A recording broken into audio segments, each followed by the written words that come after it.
What's up, guys? Coming at you today with more goose call tuning tips. I say that weird. Goose call tuning tips. But first, before we start out on that, I was kind of meaning to kind of get you guys like a hunt video out. But right as I decide that, hey, we're going to start filming our hunts, we struck out hard. I mean, okay, so we were patterning these birds. We were watching these birds for about a week. There's about 500 to 1,000 teal sitting in this one area. We're like, sweet, it's on. Then, wouldn't you know it, Friday night comes and they all up and leave. We saw 2 teal the entire morning. It was horrible. So that kind of makes for some boring like hunting videos. So we'll get something out here before long. You can only strike out so many times. Luckily, those days are rare, and I mean, it happens to everyone. You just kind of got to grit your teeth and get through it. But today, we're talking about reeds. We're going in depth on reeds. That first video, it was plain, basic, and boring, but we had to get through it because we had to learn the basics. But today, we're going to talk about the reeds, what we can do to manipulate them, and what we can really do to kind of fine-tune your goose call to do what you want it to do. Yeah, I promise you guys, better stuff coming in the future. I know you're probably tired of, well, he's in his kitchen again talking about goose call and reeds and tuning and stuff like that. So we'll get to more exciting stuff in a little bit. We just got to get some of that stuff to happen, and I'm kind of learning this whole filming thing as I go. Like I said, better stuff to come. Just bear with me. But anyway, reeds. So there's two main modifications that you can make to a reed, and that's shaving it and bending it. And we're going to go in depth on both of those aspects. All right, first off, you're probably wondering, well, how do I know if my reed's bad? Well, there's a couple main tells. One, your call can kind of like, your reed can kind of lose some flex, and it's going to sound like it's not cracking over as hard or something along those lines. And another way is get a really good bubble in it. Here's a couple examples of bubbles. I don't know if you'll be able to see it, hopefully. You can kind of see, maybe, focus. You can kind of see a bubble up at the top of this reed. It's really split pretty bad. Well, you're probably not going to be able to see it. Let's see if you can see this one. You can see a crack there. That one's cracked. You can kind of see a bubble there. It's just discoloration in the reed, and it's time to get a new one. Don't worry, your guts aren't broken. All you need is a new reed, and luckily it's a simple fix, and we're going to go over kind of what to do to fix it today. So let's get into the shaving aspect of it. All right, don't cut your fingers off, kids. We're going to be playing with knives. So starting off this reed shaving. So the first thing we're going to do is we're going to take our new reed, and we're going to find out which way it bends. And all you do, you hold it straight up and down, long ways, and you apply pressure, and you see it start to bow out like that. Now, this side, the concave side, the side that has the 2 points that are bending up, so you don't want the 1 point up, you want 2 points up. So the side that's got the two ends bending up is the top of your reed. And once we've kind of got the top of our reed figured out, we're going to look at the reed itself. It's got a skinny end and it's got a fat end. And you need to find out which one just fits into your tone channel, just barely fits down in your tone channel correctly. One side's going to fit better than the other. You want the one that is closest to fitting down in there. So on this reed, it's going to be the fat end into the phantom gut system bubble here. It just barely fits down in there. It doesn't hit, and I don't know if you're going to be able to see it too well on the video, but the skinny side just doesn't fit down in there too well. There's room on both sides, and you just really kind of want to stay away from it. So we found out which way it's bending, and we're going to be shaving the fat side of it. And we've got the side determined that's going to fit down in there. In this case, it's the fat side. And basically all this is a flat surface. You can use a tackle box with your thumb holding down on the reed. Just don't cut your fingers off. So all it is just something that kind of holds that reed down there in place. And that way we can use our knife and scrape along the top of the reed to take some of the mylar off. So all we're going to do is it's got to stay pretty steady. I'm just coming through with a knife, holding it straight up and down, applying pressure, and you're going to hear that sound. And that's the sound of that mylar being scraped away. And you want to be very, very even about it. You want to take off the same amount on both sides. You're going to see some of these shavings, and that's good. And remember, always start slow. You can always take more off. And I blow a call really rough or really hard blowing, so that's about as much as we're going to take off for me right now. We can always come back and take more off, but for starters, that is how you initially shave a goose reed. All right, let me stop right here to say that there are a few different ways to shave a goose reed. A few different areas, I should say. So if we look at a reed, this part, I'm covering up the part that's covered up by the wedge with my finger. So this is the part that's going to be exposed. Where you shave on this reed matters.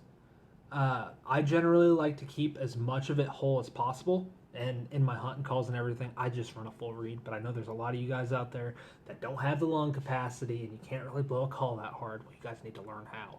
But for those of you that don't want to learn, generally I try shaving just this bottom part and even past where that wedge sits. So about this part, if I'm going to shave a reed at all, I try to leave it right in there and try to leave this part whole.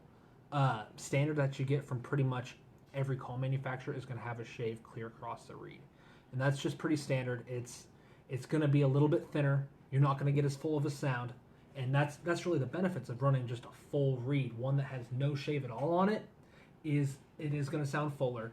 It's going to have more power to it, but the downside is it's going to take more air to blow, or it's going to take more air to run the call, and it's really something that you've got to learn. Like I said, to tune up to factory, you want to shave it down. You can just shave the entire exposed part of the reed, and you want to go a little bit past where that wedge is going to sit. Yeah, generally I try to shave, if I'm going to shave a reed at all for me, just this lower part, and I'm going to try to leave this part up here whole. And again, that's just so I can try to get a fuller sound. I know there's some people that have experimented with like T-shaves and stuff like that. I don't really mess with it. Again, I like to try to leave a reed as full as possible. I think I get a better sound out of it. Just something to experiment with and try and just see what you like. But when looking at this reed, this is the reed we just shaved. You can kind of look, if you look close, I don't know if you can see it, right along the top of that thing will not focus for me. You can see some burrs exposed up here. And what we want to do is we want to take our file and just knock some of those burrs off. Now, you don't want to really mess with the contours of the reed. You want it to still be able to fit down in your tone trough just perfectly. We just want to remove those burrs from the reed. There we go. So now that we've kind of gone over the finer points of shaving a reed, let's get into bending it, which is my favorite part. All right. So we kind of jumped forward a little bit. I took the reed that we just shaved, and I put it in this rush insert, and there's absolutely no bend to the reed. It's just in there. They're just right off the shaving board. And the way that Molt Gear bends a reed when it comes from the shop is they're gonna come from about, you see this mark right here, this edge. It's about right there. And it's just bent out a little bit. And all you're going to do to achieve it is put your fingernail underneath the reed, put your thumb there, and apply pressure and bend it out. Now don't go too far. Now the reed will have some memory and come back. And you can kind of see how that came out a little bit. I'm going to go a little more. That's looking better. We're going to see how it sounds.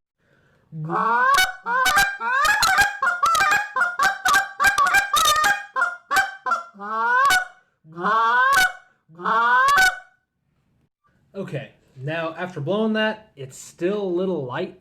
So I'm probably going to go out a little bit more up here, make that more of a defined bend.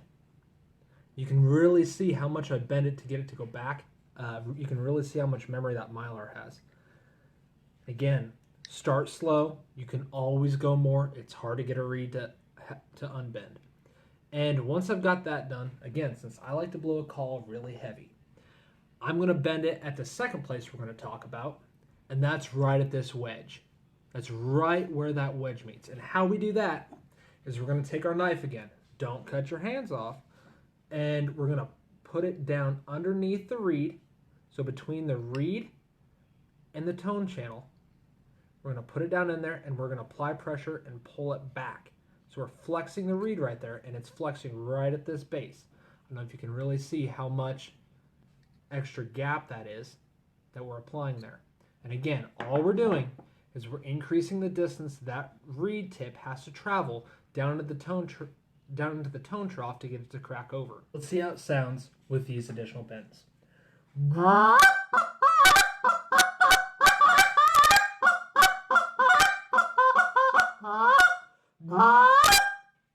All right, to me, that's pretty good, and I'd probably hunt with that.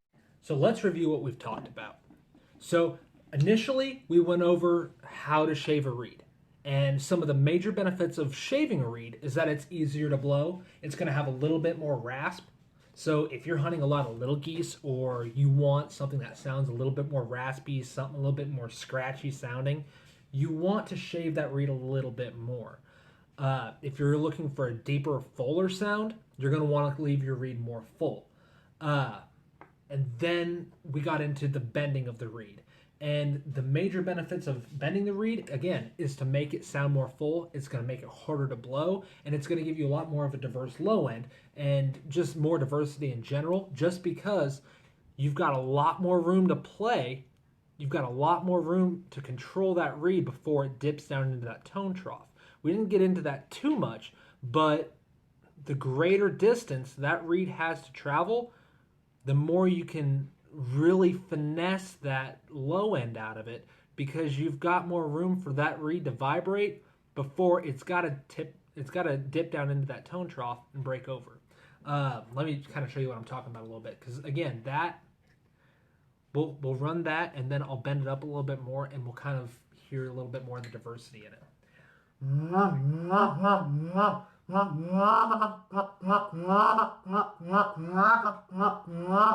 Okay, so let's bend it up, increase the distance that reed has to travel, and it's going to really open up our low end a little bit more.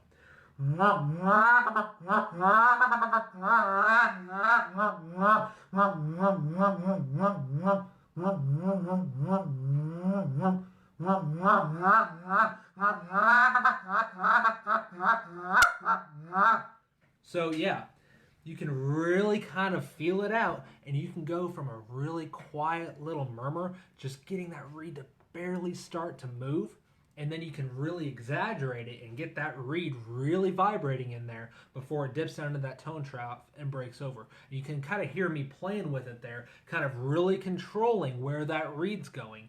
And really, the way you learn that control is just through time. And like I said, man, you're going to be so much better off if you learn to blow a call harder and have a lot more distance between where that reed sits and where it dips down into that tone trough. And there is such a thing as overdoing it, believe me. It gets to the point where it's too hard to blow. The sound kind of start to be distorted, and you really don't want to go there too much with it. But just take it easy, feel out where you are, and just gradually take it to the next level. The best piece of advice I can offer is go buy a bunch of reeds. I mean, they're cheap. They're like $1, maybe a quarter, 50 cents, somewhere in there for reeds, and you just start playing with it. And that's how you get better at this stuff. You just gain that confidence that you know what you're doing tuning by just playing with it. You don't know how many hours that I've spent tuning calls. I think it was a couple years ago when I was really practicing for contests that I went through, I think the tally was 315 reeds in 1 year, which is just crazy. Don't take it to that extent. Believe me, don't take it that far. But I guess unless you really, but look for more stuff coming from me in the future. We're gonna start filming our hunts. We do a lot of really cool stuff there. We run some giant decoy spreads. We'll really get into how we go about doing that, what we really kind of look for, running traffic versus hunting the X, just all kinds of different stuff as the season progresses. And heck, we may throw a little bit of fishing stuff in there too. I love bass fishing, and man, I'm really getting into it. We might have to do a couple of these from a boat, but believe me, I'm tired of sitting in this kitchen. I want to get out there, get some stuff, get you guys seeing some stuff. So until next time, subscribe to the channel so you can stay up to date with everything I'm doing and stay up to date on all these call tuning tips and calling tips in general, hunting stuff. Just we got a lot of really cool stuff coming. Yeah, just hit the subscribe button, stay up to date.